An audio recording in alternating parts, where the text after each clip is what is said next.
الدين الخالص. إن الحمد لله نحمده ونستعينه ونستغفره ونعوذ بالله من شرور أنفسنا وسيئات أعمالنا. من يهده الله فلا مضل له ومن يضلل فلا هادي له، وأشهد أن لا إله إلا الله وحده لا شريك له، وأشهد أن محمدا عبده ورسوله. يا أيها الذين آمنوا اتقوا الله حق تقاته ولا تموتن إلا وأنتم مسلمون. يا أيها الناس اتقوا ربكم الذي خلقكم من نفس واحدة وخلق منها زوجها وبث منهما رجالا كثيرا ونساء، واتقوا الله الذي تساءلون به والأرحام إن الله كان عليكم رقيبا. يا أيها الذين آمنوا اتقوا الله وقولوا قولا سديدا يصلح لكم أعمالكم ويغفر لكم ذنوبكم، ومن يطع الله ورسوله فقد فاز فوزا عظيما. أما بعد فإن خير الحديث كتاب الله، وخير الهدي هدي محمد صلى الله عليه وسلم، وشر الأمور محدثاتها وكل محدثة بدعة وكل بدعة ضلالة وكل ضلالة في النار.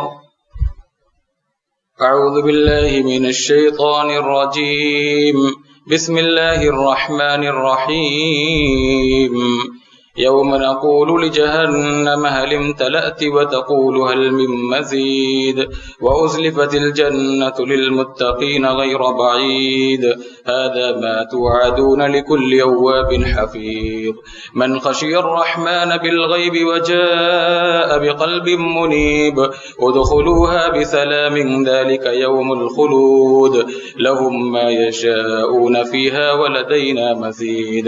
وكم أهلكنا قبلهم من قرن هم أشد منهم بطشا فنقبوا في البلاد هل من محيص. إن في ذلك لذكرى لمن كان له قلب أو ألقى السمع وهو شهيد. ولقد خلقنا السماوات والأرض وما بينهما في 6 أيام وما مسنا من لغوب. فاصبر على ما يقولون وسبح بحمد ربك قبل طلوع الشمس وقبل الغروب، ومن الليل فسبحه وأدبار السجود. واستمع يوم ينادي المناد من مكان قريب. يوم يسمعون الصيحة بالحق ذلك يوم الخروج. إنا نحن نحيي ونميت وإلينا المصير. يوم تشقق الأرض عنهم سراعا ذلك حشر علينا يسير. نحن أعلم بما يقولون وما أنت عليهم بجبار. فذكر بالقرآن من يخاف وعيد. معزز حاضرین جمعہ، دینی اور اسلامی بھائیوں، بزرگوں اور دوستوں،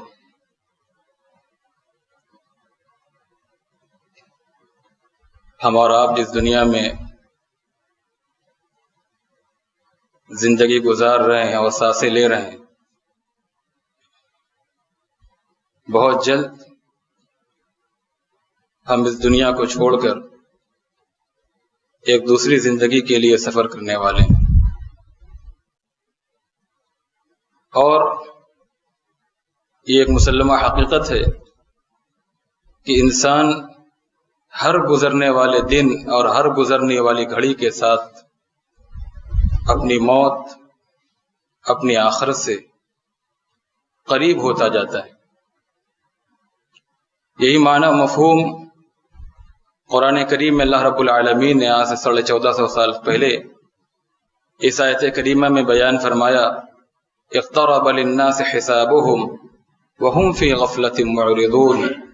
لوگوں کے لیے ان کے حساب و کتاب کا وقت قریب آ چکا ہے، اور لوگ ہیں کہ غفلت میں پڑے ہوئے اللہ کے احکام سے، اللہ کی تعالیٰ کی تعلیمات سے اعراض کیے ہوئے ہیں۔ یہ بہت ہی افسوسناک بات ہے کہ رمضان کے بعد ہماری نیکیوں کا سلسلہ منقطع ہو گیا۔ یہ بات یاد رکھیے کہ نیکیوں کا سلسلہ تھم جانا یا اس کا منقطع ہو جانا، یہ انسان اس صورت میں یہ صورت پیدا ہوتی ہے جب انسان گناہوں سے اپنا رشتہ جوڑ لیتا ہے اور اللہ تبارک و تعالیٰ سے ایسی صورت میں بالکل بے تعلق ہو جاتا ہے۔ جب انسان نے گناہوں سے اپنا رشتہ جوڑ لیا، معاصی اس کے لیے لذیذ ہو گئی، پیاری ہو گئی، محبوب ہو گئی، تو وہ پھر فسق ہے اور شیطان کے نقش قدم پہ چلتا ہے، وہ اللہ تبارک و تعالیٰ کی اطاعت کے دائرے سے باہر نکل جاتا ہے۔ اور ایک مومن کے لیے، ایک انسان کے لیے بہت بڑی حرمہ نصیبی کی بات ہے، بدبختی کی بات ہے کہ وہ رب تعالی جو اس کا خالق ہے، اس کا مالک ہے، اس کا رازق ہے، اس سے اپنا تعلق توڑ کر شیطان سے اپنا تعلق رکھے اور گناہوں کا دل دادا ہو، بجائے اس کے کہ وہ نیکیوں کا شیدائی اور نیکیوں کا متمنی اور متلاشی ہو۔ رمضان کے بعد ابھی شوال کا مہینہ اختتام پذیر ہے، ختم بھی نہیں ہوا، لیکن مسجدوں کی جو صورتحال ہے وہ بتلا رہی ہے کہ ہم نے واقعی جو رمضان کے مقاصد تھے ان مقاصد کو پیش نظر رکھ کر رمضان ہم نے نہیں گزارا، جبکہ ایک مومن کی خاصیت اور خوبی یہ ہوتی ہے کہ وہ بامقصد زندگی گزارتا ہے، لا یعنی بے مقصد اور آخرت سے غافل کرنے والی تمام چیزوں سے، خواہ اس میں دنیا کی مشغولیت ہو یا دنیا کا فائدہ ہو، ان تمام چیزوں سے درکنار ہو کر وہ اللہ رب العالمین کی عبادت کرتا ہے اور ساتھ ہی ساتھ دنیا کی جو ذمہ داریاں ان کو بھی برتتا ہے۔ اور یہ مومن کی سب سے بڑی خوبی ہے، رجال لا تلہیہم تجارہ ولا بیع عن ذکر اللہ واقام الصلاة وایتاء الزکاة یخافون یوما تتقلب فیہ القلوب والابصار، کہ وہ مومن تو وہ ہے لا تلہیہم تجارت ولا بیع، جسے دنیا کی تجارت، بیع و شراء، خرید و فروخت، دنیا کی بازار کی گہما گہمی، لین دین کے معاملات، یہ اس کو لا تلہیہم غافل نہ کر پائیں، اس کو اس کی مشغولیت، اس کو اس کی دنیا کا فائدہ اللہ کے ذکر سے، نماز قائم کرنے سے، زکوٰۃ کی ادائیگی سے اور دیگر جو اوامر ہیں، دیگر جو نواہی ہیں، ان کا اہتمام کرنے سے غافل نہ کر پائے۔ وہ کب صورت پیدا ہوتی ہے، یہ کیفیت انسان کے اندر، مومن کے اندر کب پیدا ہوتی ہے؟ یخافون یوما تتقلب فیہ القلوب والابصار، جب وہ اپنی موت کو اپنے سامنے رکھتا ہے، اپنے انجام کو اپنے سامنے رکھتا ہے اور آخرت کا خوف، آخرت کا منظر اس کی آنکھوں کے سامنے ہوتا ہے کہ جس دن نگاہیں پتھرا جائیں گی، دل منہ کو آ جائے گا اور کوئی کسی کا پوچھنے والا، پرسان حال و مددگار نہیں ہوگا، اس دن کے لیے آخر دنیا میں تیاری کرتا ہے۔ اور یہی نبی علیہ الصلوۃ والتسلیم کی تعلیم سے بھی ثابت ہے۔ آپ صلی اللہ علیہ وسلم نے مسلمانوں کو سختی سے اس بات کی تعلیم دی ہے کہ وہ نیکیوں کے کاموں پر جمے رہیں اور نیکیوں سے اپنا تعلق توڑ کر اللہ کو ناراض نہ کریں، اور ہمیشہ ہمہ وقت اللہ رب العالمین کی رضا جوئی کے وہ تلاش میں رہیں اور آخرت کی تیاری میں لگے رہیں۔ قرآن مجید میں اللہ رب العالمین نے بیان فرمایا، ومن اراد الآخرۃ وسعى لها سعيها وهو مؤمن فاولئك كان سعيهم مشكورا۔ ومن اراد الآخرہ، جس کی زندگی کا مقصد، جس کے جینے کا مقصد، جس کے شب و روز کا مقصد، جس کے صبح و شام کا مقصد دنیا کے اندر آخرت کی رضا، آخرت کی کامیابی، اللہ رب العالمین کی رضا اور وہاں کی زندگی کی فلاح و نجات ہے، جو آخرت کے لیے جیتا ہے، آخرت کے لیے مرتا ہے، ومن اراد الآخرہ وسعى لها سعيها، اور اس آخرت کی زندگی کے لیے دنیا میں کما حقہ کوشش کرتا ہے، وسعى لها سعيها، جیسا کہ کوشش کرنے کا حق ہے، محنت کرنے کا حق ہے، فاولئک وهو مؤمن، اور اللہ نے یہ بھی فرمایا کہ اپنے عقیدے اور ایمان کے تحفظ کا خیال رکھتا ہے، اپنے ایمان پر آنچ نہیں آنے دیتا، اپنے توحید سے سمجھوتا نہیں کرتا، اپنے عقیدے کی حفاظت کرتا ہے۔ فَأُولَئِكَ كَانَ سَعْيُهُمْ مَشْكُورًا، تو ان کی نیکیوں کو، اللہ رب العالمین قدر کی نگاہ سے دیکھتا ہے، خواہ وہ رمضان کی ہو یا غیر رمضان کی۔ تو 1 مہینہ کی کوشش، اس پر تکیہ کر کے بیٹھ جانا اور یہ سمجھ لینا کہ ہم نے رمضان میں بہت محنت کر لی، اب مزید محنت کی ضرورت نہیں ہے، یا اللہ کو راضی کر لیا۔ اسی سے حضرت علی رضی اللہ تعالیٰ عنہ اپنے تعلیمات ان کی جو بعض کتابوں میں نقل کی گئی ہیں، بہت ڈراتے تھے لوگوں کو اور کہتے تھے کونوا لقبول العمل اشد اہتماما منکم بالعمل، اشد اہتماما منکم بالعمل، الم تسمعوا اللہ عز وجل یقول انما یتقبل اللہ من المتقین، کہ عمل کرنے سے زیادہ اس بات کی کوشش کرو کہ عمل اللہ تبارک و تعالیٰ کے ہاں قبول ہو جائے۔ اور عمل کس صورت میں قبول ہوتا ہے؟ جب انسان نیکیوں پر مداومت، نیکیوں کی حفاظت اور نیکیوں کی قبولیت کے لیے کوشاں ہوتا ہے۔ فرمایا کہ عمل کرنے سے زیادہ عمل کی قبولیت کے لیے کوشش کرو۔ کیا تم نے اللہ تبارک و تعالیٰ کا یہ فرمان قرآن میں نہیں سنا؟ انما یتقبل اللہ من المتقین، کہ اللہ ہر روزے دار کا روزہ، ہر نمازی کی نماز، ہر زکوٰۃ و صدقات دینے والے کے صدقات و زکوٰۃ کو قبول نہیں فرماتا۔ انما یتقبل اللہ من المتقین، اللہ تو تقوی والوں کے اعمال کو قبول فرماتا ہے۔ اور رمضان کے روزے کا سب سے بڑا مقصد تقوی ہے۔ تقوی ہی انسان کو نیکیوں کی طرف راغب کرتا ہے اور گناہوں سے محفوظ رکھتا ہے۔ تقوی کس بات کا نام ہے؟ کہ انسان کے دل میں اللہ کا خوف جاگزی ہو، اور اسی خوف کی بنیاد پر وہ اللہ تبارک و تعالیٰ کے اوامر اور نواہی کا خیال رکھے، فرائض کو انجام دے، حقوق اللہ اور حقوق العباد میں کسی قسم کے غفلت و کوتاہی نہ کرے۔ میرے اسلامی بھائیوں، سلف صالحین 3 چیزوں کا میں نے ذکر کیا ابھی، ان 3 چیزوں کا بڑا یعنی شد و مت کے ساتھ اہتمام کرتے تھے اور خیال رکھتے تھے۔ ایک ہے کہ نیکیوں کے بعد نیکیوں کے سلسلے کے قائم رکھنا، جس کو ہم کہتے ہیں نیکیوں پر مداومت، نیکیوں پر ہمیشگی۔ دوسری چیز سلف صالحین صحابہ اور تابعین جس کا اہتمام کرتے تھے، وہ یہ کہ نیکیوں کی حفاظت، کہ نیکیوں کو محفوظ کیسے کیا جائے۔ اور تیسری چیز نیکیوں کی قبولیت کے لیے کوشش۔ ان 3 چیزوں کا سلف صالحین بہت اہتمام کرتے تھے۔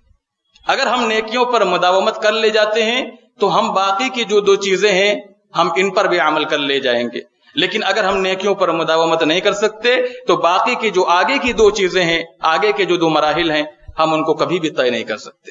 اسی لیے اللہ کے نبی صلی اللہ علیہ وسلم نے یہ فرمایا کہ اللہ تبارک و تعالیٰ کو وہی کام پسند ہے جس کام کو کرنے کے بعد انسان اس سے اپنا تعلق نہ توڑے بلکہ اس پر جم جائے۔ وَأَنَّ أَحَبَّ الْأَعْمَالِ إِلَى اللَّهِ أَدْوَمُهَا وَإِنْ قَلَّ، اللہ تبارک و تعالیٰ کو سب سے پسندیدہ کام وہ ہے جس کام کو بندہ کرے اور اس کا سلسلہ برقرار رکھے، اگرچہ وہ کم ہی کیوں نہ ہو، چھوٹا ہی کیوں نہ ہو، مختصر ہی کیوں نہ ہو۔ اور یہی بات رسول کریم صلی اللہ علیہ وسلم کی خصوصیتوں میں شمار کی جاتی ہے۔ آپ کو یہ بات پسند تھی، چنانچہ عائشہ رضی اللہ تعالی عنہا سے ان کے شاگرد علقمہ نے پوچھا، اے عائشہ رضی اللہ تعالی عنہا ام المؤمنین، کہ اللہ کے نبی صلی اللہ علیہ وسلم کا کوئی عمل کرنے اور عبادت کرنے کے لیے کوئی وقت مقرر تھا، کوئی آپ نے دن خاص کر رکھا تھا؟ کیف کان عمل النبی صلی اللہ علیہ وسلم هل کان یخص شیئا من الایام؟ عائشہ رضی اللہ تعالی عنہا نے فرمایا، قالت لا، اللہ کے نبی صلی اللہ علیہ وسلم نے عبادت کے لیے کوئی دن مقرر نہیں کیا تھا، دن مقرر نہیں کیا تھا۔ کان عملہ دیما، آپ کی خصوصیت یہ تھی کہ آپ جس کام کو ایک بار پکڑ لیتے تھے اس پر جم جاتے تھے اور اس کا سلسلہ پھر منقطع نہیں ہوتا تھا۔ کان عملہ دیما، آپ ہمیشگی والا کام کرتے تھے، ایسا نہیں کہ آج کیا کل چھوڑ دیا، آج پکڑا کل چھوڑ دیا، ایسا نہیں کرتے تھے۔ اور اس سے اللہ کی پناہ مانگتے تھے، کیونکہ یہ بہت ہی بری شے ہے، بہت ہی بری خصلت ہے جو یہودیوں کے بارے میں، اہل کتاب کے بارے میں بیان کی گئی۔ افتؤمنون ببعض الكتاب وتکفرون ببعض فما جزاء من يفعل ذلك منكم الا خزي في الحياة الدنيا ويوم القيامة يردون الى اشد العذاب۔ جن کاموں کو تمہارے نفس اچھے سمجھتے ہیں، جو کام تمہیں بھلے معلوم ہوتے ہیں، تم نے شریعت کو موم کی ناک بنا لیا ہے، جو تمہاری مرضی کے مطابق ہو اس پر عمل کر لو، جو ہمارے شان، ہماری ذات، ہماری مرضی کے خلاف ہوں اس کو چھوڑ دو۔ فما جزاء من يفعل ذلك منكم، دنیا میں بھی رسوائی اور آخرت میں شدید عذاب کا سامنا ہے۔ آپ اللہ کی پناہ مانگتے تھے اور کہتے تھے اللہم انی اعوذ بک من الحور بعد الکور، اے اللہ نیکیوں کے کر لینے کے بعد اب برائیوں کی طرف ہمیں مت لوٹا، ایمان قبول کر لینے کے بعد اب شرک کی طرف مت، توحید کے بعد اب شرک کی طرف نہیں، ایمان کے بعد اب کفر کی طرف نہیں، اے اللہ جماعت ہم کو قائم رکھ دے۔ اور یہی دعا صحابہ کرام کرتے تھے اور مومنین کی علامت بتائی گئی، ربنا لا تزغ قلوبنا بعد اذ هديتنا وهب لنا من لدنك رحمة انك انت الوهاب۔ یہ نیکیوں پر جم جانے کی اور نیکیوں پر قائم رہنے کی دعا، یہ اہل ایمان کی علامت اور نشانی بتائی گئی۔ حضرت عیسیٰ علیہ الصلوۃ والتسلیم اپنی ماں کے گود میں تھے، اللہ تبارک و تعالیٰ نے ماں کی گود میں جبکہ وہ دودھ پی رہے تھے ان کو نطق بولنے کی صلاحیت عطا فرمائی، اور عیسیٰ علیہ الصلوۃ والتسلیم نے جب زبان کھولی اور اللہ کا پیغام سنایا ماں کی گود میں، وہ کیا سنایا؟ وَأَوْصَانِي بِالصَّلَاةِ، ان تعلیمات میں سے، ان کلمات میں سے ایک کلمہ یہ بھی تھا جو نہایت ہی عظیم ہے، جس میں ہمارے لیے نصیحت ہے، عبرت کی چیزیں ہیں۔ وَأَوْصَانِي بِالصَّلَاةِ وَالزَّكَاةِ مَا دُمْتُ حَيًّا، یہ ماں کی گود میں جبکہ دودھ پی رہے ہیں عیسیٰ علیہ السلام کہہ رہے ہیں کہ میرے رب نے مجھے وصیت کی ہے وَأَوْصَانِي بِالصَّلَاةِ، نماز کی، یعنی نماز کو وقت مقررہ پر پابندی سے قائم کرنے کی، با جماعت، بِالصَّلَاةِ وَالزَّكَاةِ، اور زکوٰۃ کو قائم کرنے کی۔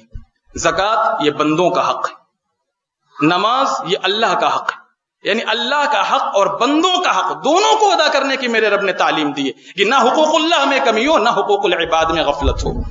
ما دمت حیا، جب تک میرے جسم میں سانس برقرار ہے، زندگی ہے تب تک۔ اس لیے میرے اسلام بھائیوں، نیکیوں پر مداومت کی بات کی جاتی ہے، نیکیوں پر جمے رہنے کی بات کی جاتی، وہ کون سے اسباب ہیں، وہ کون سے طریقے ہیں یہ جن کو اختیار کر کے انسان نیکیوں پر جم سکتا ہے اور اللہ تبارک و تعالیٰ کی رضا اور خوشنودی حاصل کر سکتا ہے، اپنی آخرت بنا سکتا ہے۔ سب سے پہلی چیز کہ ہم نیکیوں پر مداومت اسی وقت ہم کر سکتے ہیں، ہم ہمیشگی کے ساتھ اسی وقت قائم رہ سکتے ہیں جب اس کی معرفت اور اس کے فوائد و ثمرات اور اس کی حقیقت کا ہمیں علم ہو۔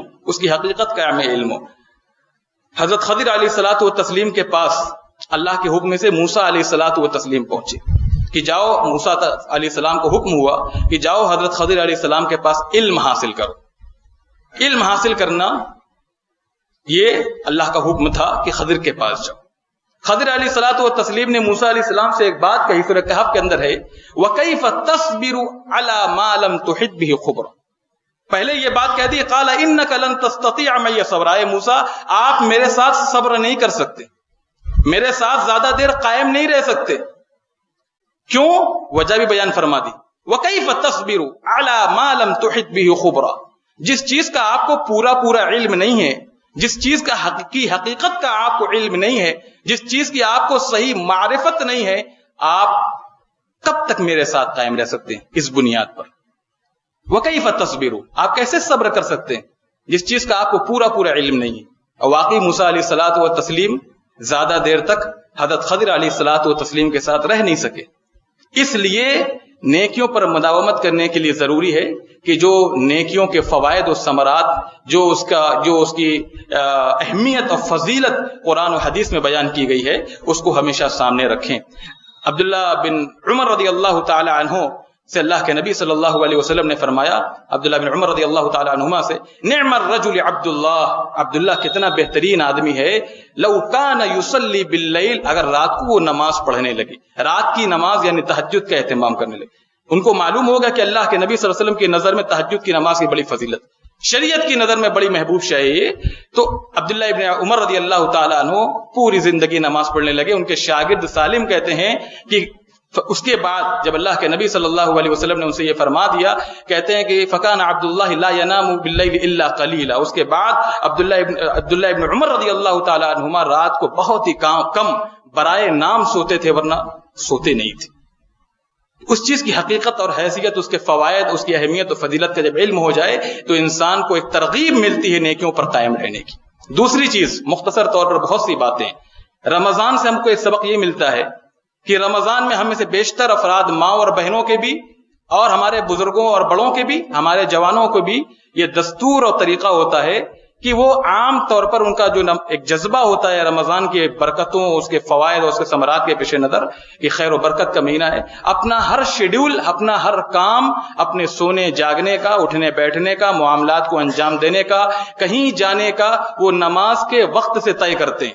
فلاں کام فلاں نماز کے بعد کرنا ہے، فلاں کام فلاں نماز، یعنی ہر اپنے کام کو، اپنے ہر عمل کو نماز کے وقت کے ساتھ مخصوص کرتے ہیں۔ اس طرح وہ اپنا شیڈول رمضان میں بناتے ہیں، تو رمضان میں چونکہ ایک جذبہ بھی ہوتا ہے نماز قائم کرنے کے، نماز نہ چھوٹ جائے اور ہم اس میں کوتاہی نہ ہو جائے، اس لیے اپنا ہر کام نماز کے وقت سے طے کرتے ہیں۔ اگر ہم بعد کی زندگی میں بھی اپنے کاموں کو نماز کے وقت سے طے کرنے لگے تو ہم پھر نماز کی پابندی کا اہتمام کر سکتے ہیں، اور پھر وہ نیکیوں کا جو سلسلہ ہے وہ قائم رہ سکتا ہے۔ اگر نماز پڑھ لی جائے تو دیگر نیکیاں بھی انسان اس کو انجام دے سکتا ہے۔ اس لیے شیخ الاسلام ابن تیمیہ رحمہ اللہ فرماتے ہیں، ان من ثواب الحسنۃ الحسنۃ بعدها وان من عقاب السیئۃ السیئۃ بعدها، جب انسان ایک نیکی کر لیتا ہے تو اللہ تبارک و تعالی اس کے لیے نیکیوں کے مزید دروازے کھولتا ہے۔ وان من عقاب السیئۃ، اور برائی کی نحوست دیکھی، برائی کی نحوست دیکھیے کہ جب انسان ایک برائی کرتا ہے تو اللہ تبارک و تعالی اس کے لیے برائیوں کے 100 دروازے کھول دیتا ہے۔ اس لیے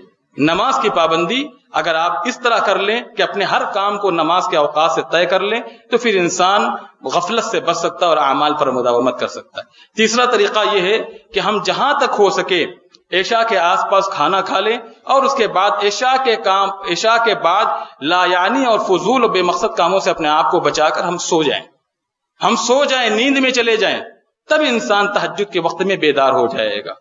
اگر تہجد کے وقت میں بیدار نہیں ہو سکتا تو فجر کی نماز کے لیے انشاءاللہ ضرور۔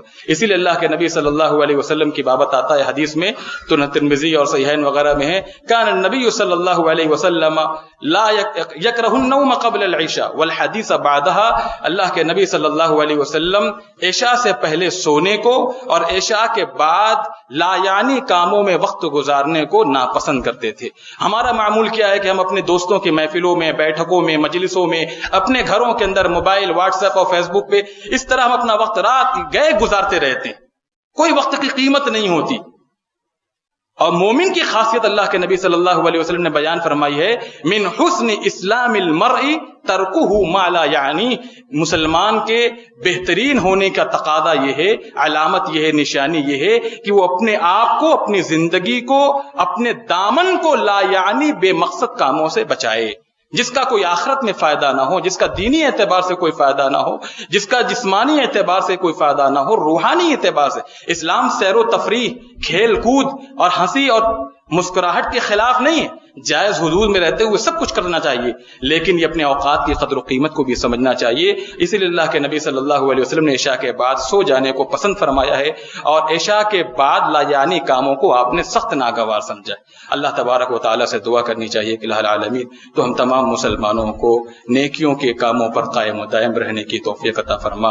یا اللہ، تو رمضان کے بعد جن بھائیوں نے نیکیوں کا سلسلہ منقطع کر دیا ہے تو انہیں دوبارہ 80 اپنے اعمال صالحہ، نیکیوں کا جو ایک سلسلہ تھا، نیکیوں کا جو ایک سلسلہ تھا، یا اللہ تو اس سلسلے کو قائم رکھنے کی ان کو توفیق عطا فرما اور اس پر انہیں ثبات قدمی عطا فرما۔ یا رب العالمین، جب تک تو ہم مسلمانوں کو اس دنیا میں زندہ رکھ، اسلام پر صحیح معنی میں عمل کرنے والا بنا کر زندہ رکھ، اور جب ہم مسلمانوں کا خاتمہ ہو کلمہ توحید لا الہ الا اللہ محمد الرسول اللہ پڑھو۔ اقول قولی هذا فاستغفر الله لي ولكم ولسائر المسلمين من كل ذنب فاستغفروه انه هو الغفور الرحيم۔ بارك الله لي ولكم في القرآن العظيم ونفعني وإياكم بالآيات والذكر الحكيم انه تعالى جواد ملك بر رؤوف رحيم۔ الحمد لله الذي لم يتخذ ولدا ولم يكن له شريك في الملك ولم يكن له ولي من الذل وكبره تكبيرا۔ اللهم صل على محمد وعلى آل محمد كما صليت على إبراهيم وعلى آل إبراهيم إنك حميد مجيد۔ اللهم بارك على محمد وعلى آل محمد كما باركت على إبراهيم وعلى آل إبراهيم إنك حميد مجيد۔ اللهم إني أسألك الهدى والتقى والعفاف والغنى۔ اللهم انصر من نصر دين محمد صلى الله عليه وسلم واجعلنا منهم، واخذل من خذل دين محمد صلى الله عليه وسلم ولا تجعلنا منهم. عباد الله رحمكم الله، إن الله يأمر بالعدل والإحسان وإيتاء ذي القربى وينهى عن الفحشاء والمنكر والبغي يعظكم لعلكم تذكرون. اذكروا الله يذكركم وادعوه يستجيب لكم ولذكر الله تعالى أعلى وأولى وأعز وأجل وأتم وأكبر.